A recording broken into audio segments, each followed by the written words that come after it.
Have you ever heard anybody say something that is so stupid that if you were told your friends about it, they wouldn't believe you unless you had it on video? Well, today's video is going to be one of those moments where somebody said something absolutely so stupid that almost nobody would believe it if it wasn't captured on video. And that person is the one you're looking at on the screen right here. This is Jacqueline M. Hendricks, the Inspector General for the Department of Public Safety in Columbus, Ohio. And she made these statements publicly at a Civilian Review Board meeting. It's kind of funny how this all gets set up, and I'll play you the video in just a minute. It's about 6 minutes of nonsense that is being spewed at the Civilian Review Board, but that's nothing different than what you guys are used to seeing with the Civilian Review Board.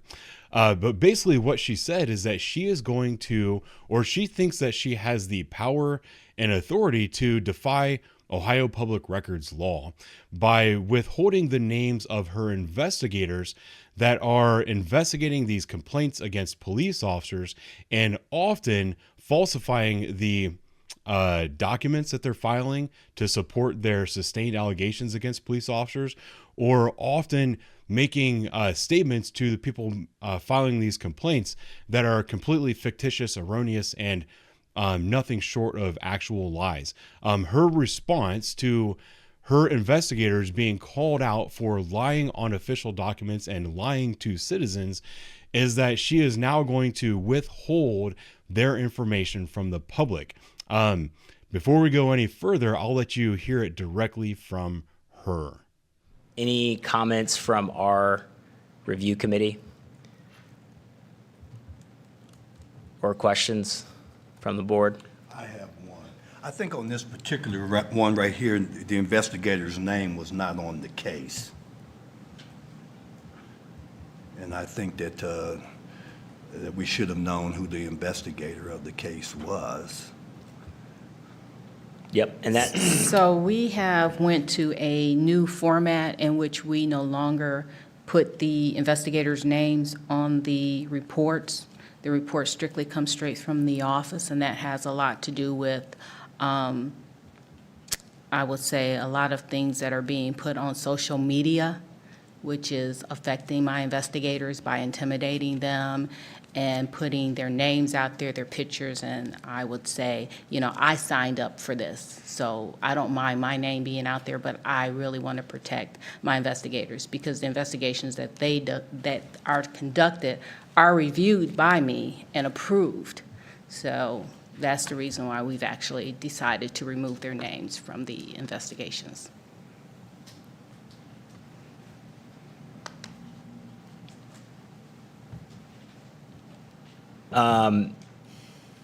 One of the questions, I think it's just, thank you for that response. Just if you could maybe explain just kind of a high-level overview of the current process. I mean, we're kind of aware, but just so that folks know the process that goes through with the set of investigators who review a case, and it goes through your team. Just want to give a nice high-level overview of that. Okay, so all investigations that are done goes through, once the investigations are completed, we have 2 supervisors in place, and each supervisor has a team.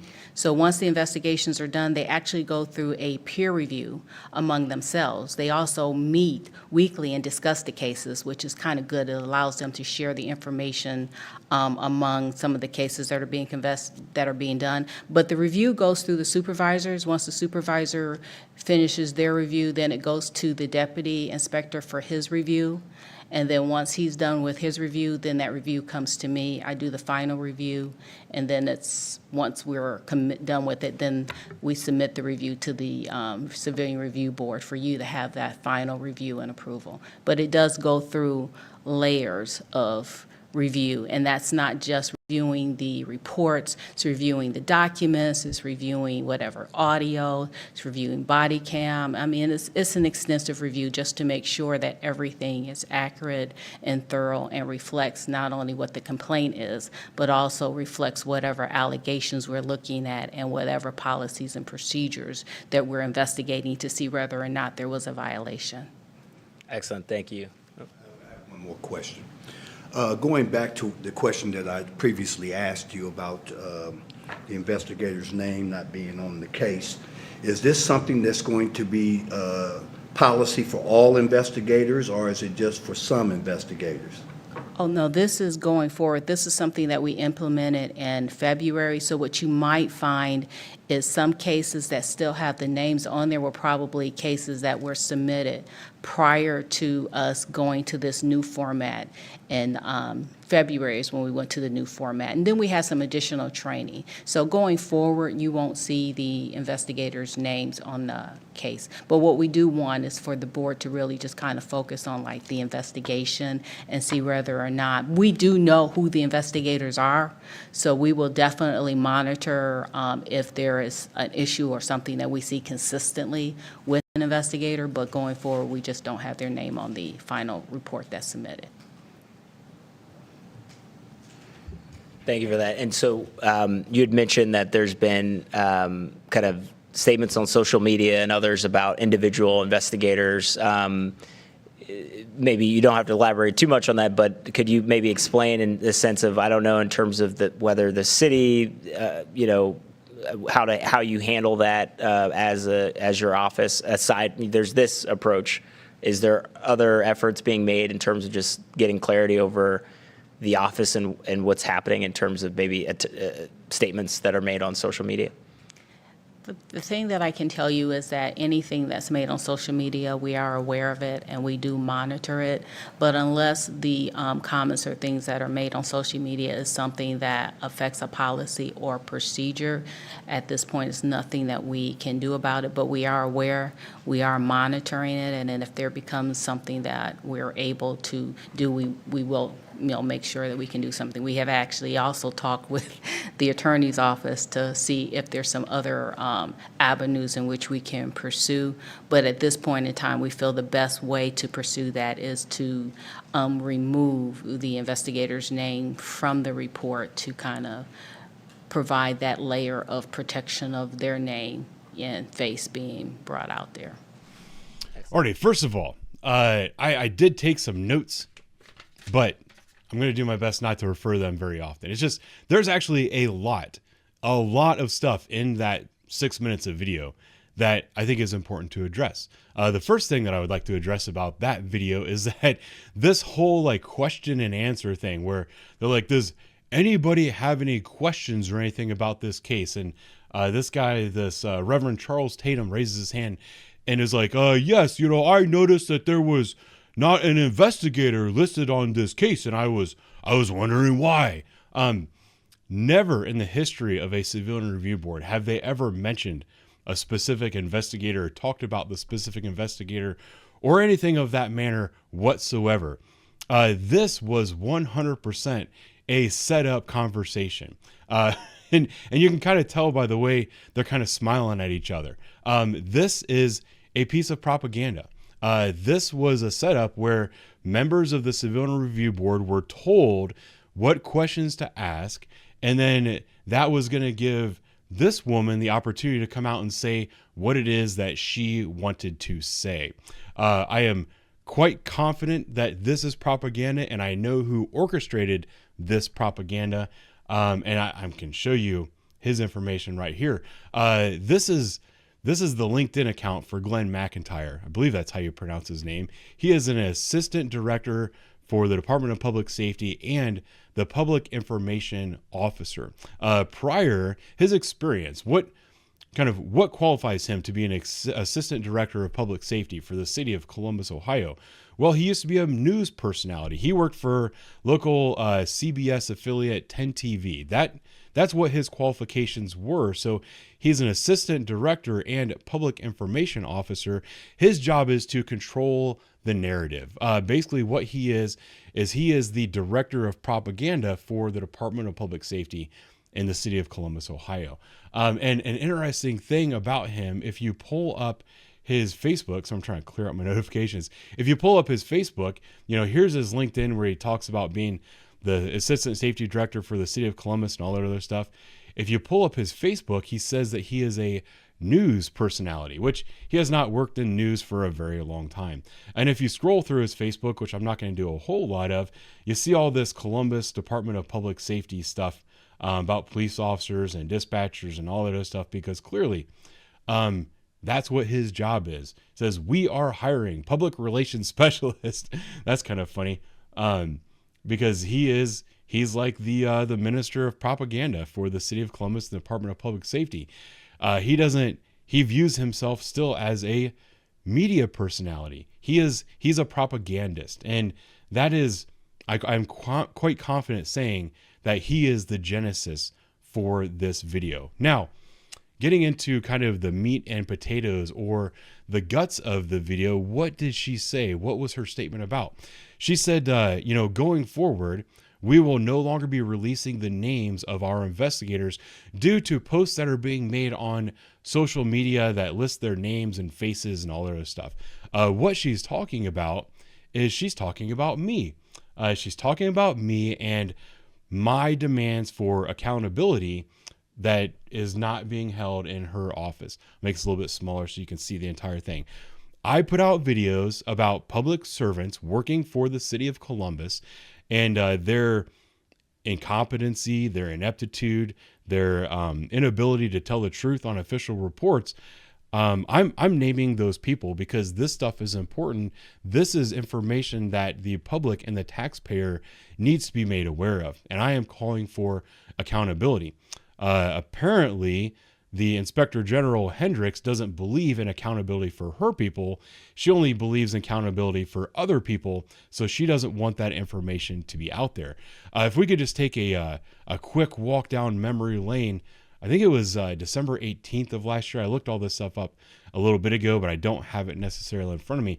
I released a video on the Body Camera channel talking about a false allegation of bias-based profiling done by this man right here, which is investigator Ben Rice. I think that's how he pronounces his name. And this was the investigation that he did. This is his name on the investigative file. And in this report, he levied a complaint of bias-based policing against an officer when there was absolutely no allegation of bias-based policing, racial profiling, or anything. And in his report, he said that a woman called in and complained that an officer was harassing her African-American teenage son. And then he went and therefore named it bias-based profiling and sustained a complaint against the officer. The problem is the person that the officer was supposedly racially profiling was actually a white person. It was not an African-American person. And let's see, I've got it somewhere in here. I'll go, this is a different investigation, but it's the same thing. That particular investigation made it all the way through to Jacqueline M. Hendricks, and she signed off on it, said, yes, I agree with this investigation.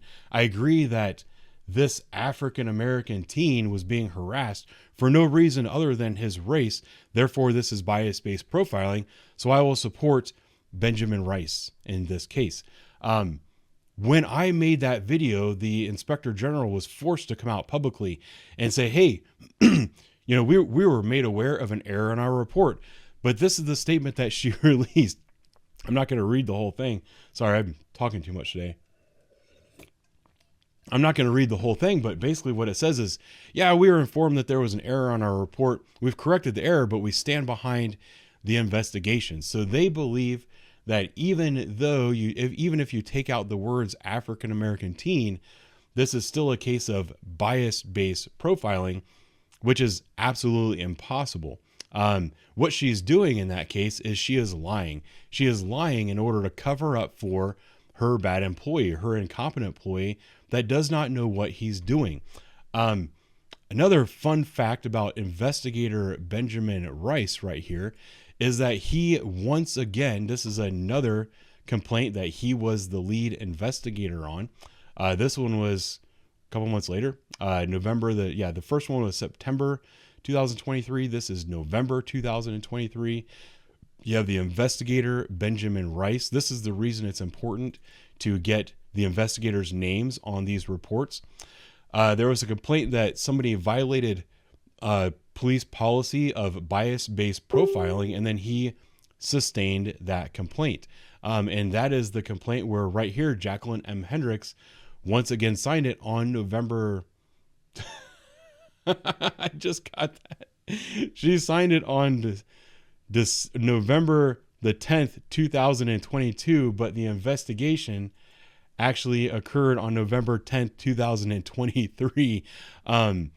This is the reason why you need to have citizen journalists that are out there making these public records requests, because they are letting so many errors go through their office. It's hilarious. I didn't even catch that one until just now. Let me get all of these things closed and off of my screen. And then I also want to direct your attention to a video that I released. When was this? It was December of 2023 on my Thoughts of a Patrol Officer channel, which I believe that's where I'm going to be releasing this video. And that was a video where I talked about investigator Danielle Fisher and her lying to a citizen about CPD policies. She called a citizen and she said, hey, if you have a trespass authorization on file, officers are required to either make an arrest or issue a citation in that case, which is absolutely not true. She was lying to a citizen. Not only was she lying to a citizen, but the citizen actually had to correct her on her lie. I've got the audio of that, and I'll play it for you right now. Yeah. Hi, this is Danielle Fisher at the Inspector General. Hey Danielle, how are you? How are you doing today? Is there any way, do you have a copy of the trespassing affidavit that you filled out? Yeah. It's on file. I requested the records. I haven't reviewed the body cam yet, but I'm just trying to get out ahead of this discretionary. I want to make sure that you have a clause in there when they look it up. He did look and he did check.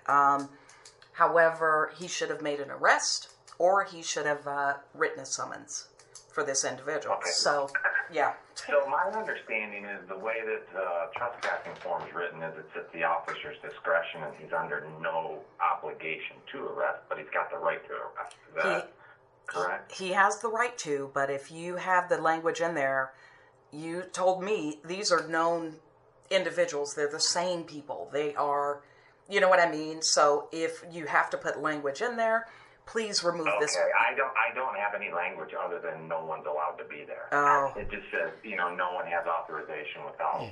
So I've shown you multiple instances where just by me watching the Civilian Review Board meetings and then making public records request based on what I'm seeing in the Civilian Review Board meetings, I was able to very easily and quickly identify errors that are made in her office that are making it all the way through to get her signature on them. And these aren't just small errors. These are major errors. I'm sorry, I have to move this because I can't do the mouth open. I don't know. I don't like looking at her face in general. But, one of the things that she said in her statement is my investigators' names need to be on these reports because my name is on these reports. I review these reports. Therefore, I am to be held accountable. Well, nobody is holding her accountable. And apparently she doesn't even know what day it is when she's signing off on these reports. The real problem here, sorry, all these things open back up. The real problem is that there needs to be public accountability for our public servants. There needs to be trust in the system. There needs to be some kind of integrity in the system, and there is no integrity in the system. And her response to being informed that there is no integrity in her office, that her investigators are incompetent, and that and an accusation that she herself is incompetent, her response to that is, I'm just going to hide the names of my investigators so that you can't do things like develop a pattern of practice. So I wouldn't have known that investigator Ben Rice on September 19th, 2023 lied about someone being African American, and then also on November 10th, 2023 lied about another case of an officer using bias-based profiling. If she is successful in hiding these names from the public, trends like that will not make it out. In her statement, she also said, if we see trends and we see an issue where an employee is doing something consistently, we will address that in-house.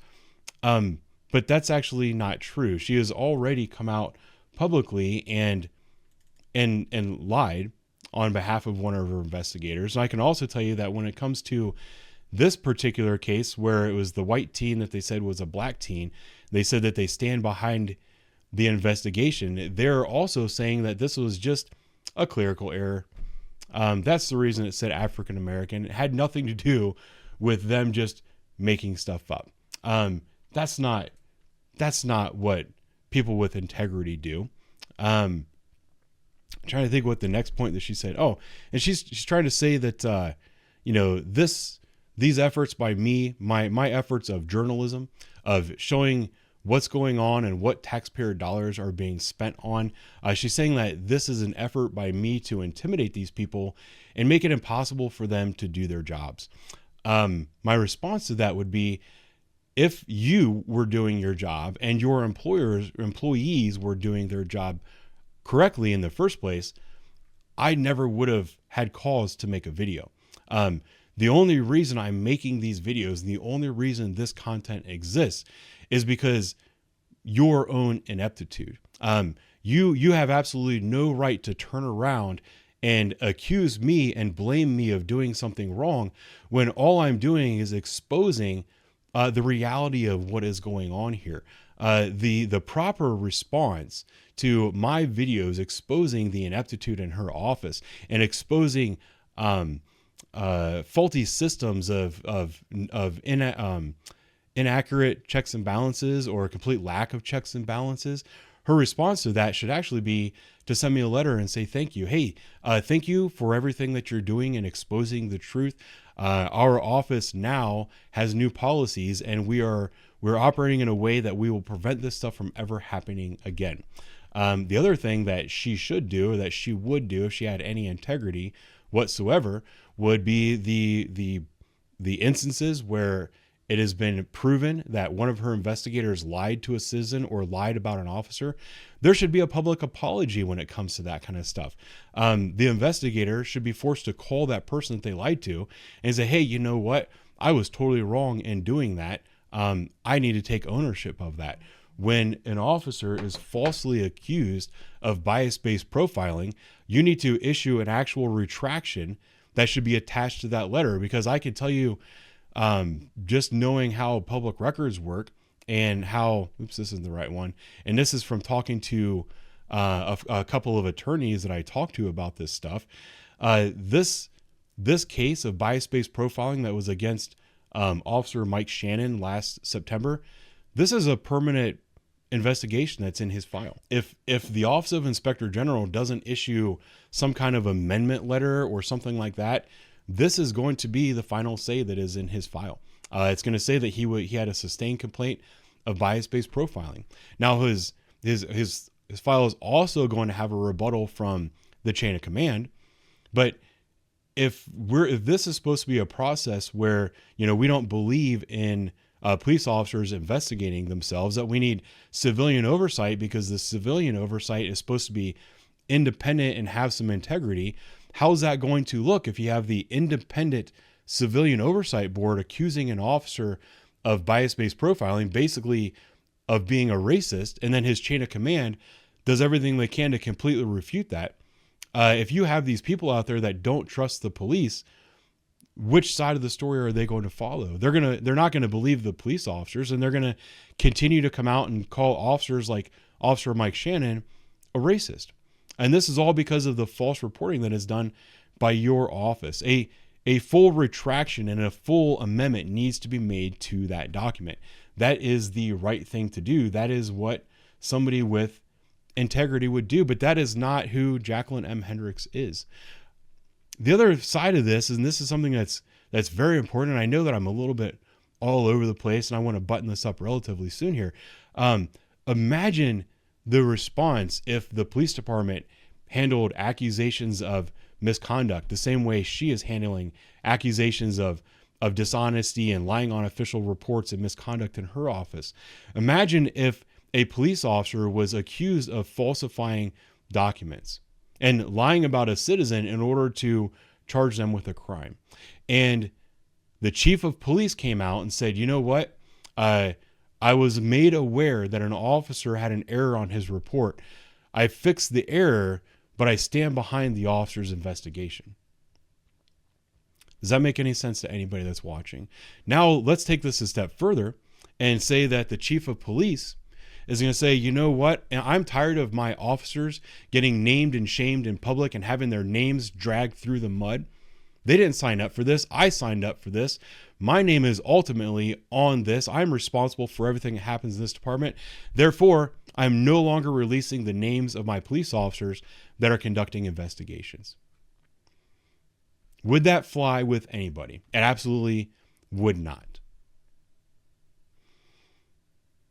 What I am doing with my journalistic efforts is I am exposing the fact that the whole Office of the Inspector General and the Civilian Review Board is nothing more than a useless kangaroo court. They are upset with me for doing this because they don't believe in the First Amendment and they don't believe in transparency. They don't believe in accountability and they don't believe in journalism. That's why they're trying to hide this information from the public. And also that's why towards the end of her little statement there, she said, you know, we're aware that there are things being posted on social media. We are monitoring them and we are looking for a reason to shut them down. We have already spoken to attorneys for a reason to shut them down. Is that the way a government entity is supposed to respond when the public finds out that their employees are lying on official documents?